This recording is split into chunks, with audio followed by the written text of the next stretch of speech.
রামনবমী উপলক্ষে এবারও জেলার অন্যান্য স্থানের পাশাপাশি রাজনগর এলাকায় বিভিন্ন ধরনের ধর্মীয় অনুষ্ঠান ও কর্মসূচি পালন করা হয়। পুজো, ধর্মীয় আচার পালনের পাশাপাশি বর্ণাঢ্য শোভাযাত্রা বের করা হয়। রাজনগর গড়দরজা হনুমান মন্দিরে পুজো, প্রসাদ বিতরণ এবং 17 এপ্রিল সন্ধ্যায় উক্ত স্থান থেকে বের হওয়া শোভাযাত্রাটি এলাকা পরিক্রমা করে। ভক্ত অনুরাগীদের উচ্ছ্বাস ছিল চোখে পড়ার মতো। এলাকার বিভিন্ন প্রান্ত থেকে আসা ভক্তরা এদিন উক্ত শোভাযাত্রায় অংশ নেন। একইভাবে শোভাযাত্রায় অংশ নেন বিশিষ্ট সমাজসেবী সুকুমার সাধু সহ সুধীজনেরা। রাজনগর এলাকায় বিভিন্ন স্থানের পাশাপাশি ধর্মীয় সূচি পালন করেন ভক্তরা।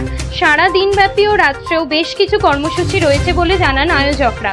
যাবতীয় কর্মসূচি ও শোভাযাত্রা যাতে শান্তিপূর্ণভাবে পরিচালিত হয় তার জন্য রাজনগর থানার পুলিশকে যথেষ্ট সক্রিয় থাকতে লক্ষ্য করা যায়।